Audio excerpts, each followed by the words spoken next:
Here's a spoiler-free review of the brand new movie Longlegs. And I thought I'd bring this to you pretty quickly after I saw it because I think a first impression will help. Although this is a movie that a lot of people will go back to and try to decipher various things. There's a lot of mysterious, puzzly things in there as well. But I think the basic movie still is understandable and impressions are good to have. Out of the gate, this is directed by Oz Perkins, who has also done Gretel and Hansel and The Black Coat's Daughter and oh boy, I gotta get this wrong, The Beautiful Thing That Lives in the Walls, something like that. I got that name wrong, I'm sure. I really like Oz Perkins overall as a director. Oz Perkins has a really strong visual style, not the same style in every movie, but there's just something about his approach that is unique. And I think that this is kind of coming to a head in this movie and will really become a calling card for Oz Perkins as a director. Now, this stars Maika Monroe, also getting quite a name as a horror icon actor. Most known for a lot of the things, but I think It Follows and The Watcher, I think was one of them. There's a bunch of them. They've been in a bunch of things. She plays Lee Harker, FBI agent. Similar to Starling, maybe? I don't know. Longlegs is played by Nick Cage. If you don't know that, oops, you know that now. It is not a secret. You will see a little bit of Longlegs within the first, 5 minutes of the movie. So that's not a big reveal. Ruth Harker is the mother, and she's played by Alicia Witt. And then Agent Carter, kind of the basic kind of cohort of Maika Monroe's character, is played by Blair Underwood, is Agent Carter. And there's also a minor scene with Kiernan Shipka, who you may know as the daughter from Mad Men and a bunch of other things. And Kiernan was in Oz Perkins' earlier work, The Black Coat's Daughter. And she's pretty excellent in that movie. That movie is quite underrated. First, all the gate, I think this movie is going to suffer with fans a lot because of expectations and what it does. I'm not going to spoil it, but I'm going to give you a basic concept, and then I will kind of go into what I thought of the movie and kind of basically what it does. I'm not going to go too long on this, but I still need to give you an expectation because I think expectations are going to make or break this movie. The marketing, everything you see is not false, but I think a lot of people are going to go into this thinking like, oh, this is going to be like a 90s style serial killer procedural in the vein of Silence of the Lambs or Seven. It does do a lot of that, but it transforms as the movie goes on into something else. And when it goes into something else, I think a lot of people are going to be disappointed because it wasn't what they wanted this movie to be. So I kind of want to let people know that, because then if you might go into it with a little different expectation, you may or may not enjoy this more. I ended up enjoying it quite a bit. But I will admit, at first I was kind of taken aback and I was kind of like, what is this movie and what? So right out of the theater, I was probably liking it, but also a little wishy-washy.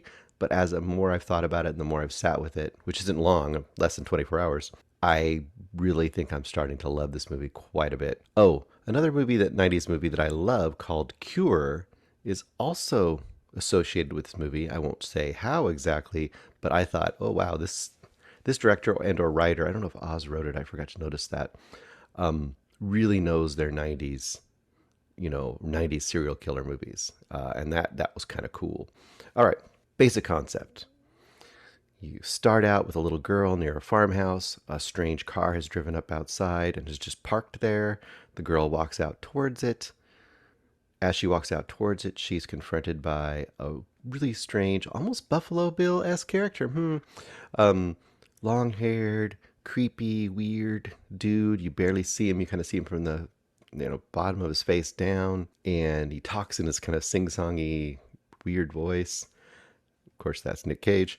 And then it cuts to the present. So you don't know what happened there. You assume that she got killed. And maybe she's one of the first families, because you do know that there are families getting murdered by Longlegs because he's a serial killer. Anyway, you basically meet Lee Harker, a young FBI agent, and you find out very quickly she has very strong intuition, more than a lot of the elder FBI agents around her. In fact, she has been noted as being nearly psychic in her abilities. And she also is a character that seems very maladjusted to regular society, like very, very standoffish, just uncomfortable and awkward in almost every situation. But she seems to be very good at her job. And then she is pulled into this ongoing, very long investigation of Longlegs, and there are ciphers, and there's a certain date of the month that requires, or near a certain date in the month that killings always occur.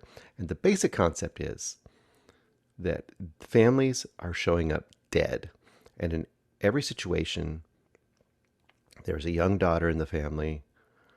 The father of the family kills the family and then kills himself, and they're trying to figure out how Longlegs is doing this. Is he hypnotizing these people? Is he, threatening them somehow to do this act? What is he doing? And of course, they're trying to find Longlegs. There are ciphers, almost zodiac-like ciphers. And of course, there was a huge, really cool online marketing campaign, very similar to things you would have seen back in the early thousands, especially with movies like Blair Witch, where there's all kinds of clues and things on the website as well.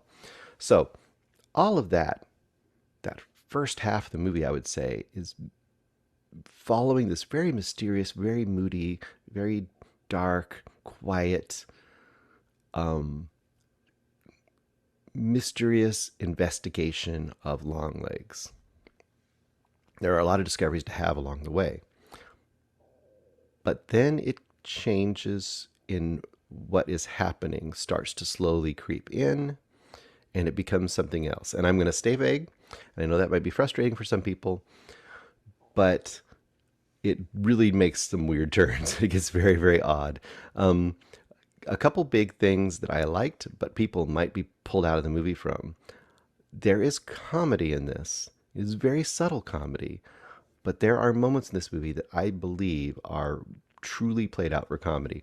Most notably, Nick Cage. There's no way that his performance, the way it is done, isn't comedic, but it's comedic to the, I guess, to the service of the creepiness.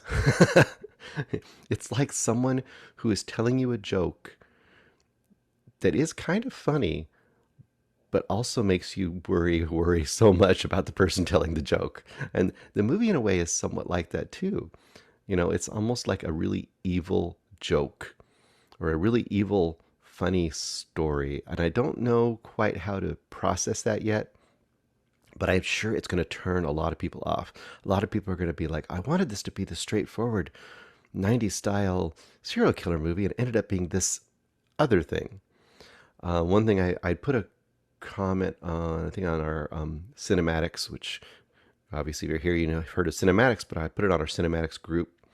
And my best way to describe this is it's totally a movie dressed up like an A24 style elevated horror. And in a lot of ways, it fits that bill. But at its heart, this is a B movie. This is a over the top, I can't say what kind of movie. I know I'm being very vague. It is something, and I just love the fact that it did what it did. I'm very, very curious to hear people's reactions of this. It's going to be pretty split, I have a feeling. And I think even the early Rotten Tomatoes are very high from the critics and very middling from the audiences. Regular old meat and potatoes horror audiences are probably going to hate this movie because they're going to be like, what was that pile of you know what? I think that the people who like the weirdo movies, because this is a very weird movie, very odd movie, I think they are going to really come to love this movie, and at least it will have a cult following, and it may have a larger than cult following. This may get a pretty broad horror movie fan following. I think it will age really, really well. Last thing I'm going to mention is the look. The look of this movie is very dark, but I think in a good way. And it's filmed in kind of these wide angle, digital wide angle kind of lenses. And I swear, so many places in this movie have really dark wood walls. There's a wood cabin kind of a place. There's wood paneling. I don't know what that is. It's an aesthetic, I guess, just picked by the production design team, but it really works. So as you might be able to tell from this, I really quite ended up liking this movie. I would say coming out of the theater, I was probably 4 stars. I think I'm 4.5 now. A day later, I think this will probably go up to 5, but for now I'm going to say 4.5 stars. Definitely on my list of my favorite horror movies of the year for its pure combination of homage and uniqueness at the same time. I know that sounds weird. How can an homage be unique? It takes its influences, it acknowledges them, and then it twists them on their head in a really interesting way. All right. Well, I'd love to hear what people think.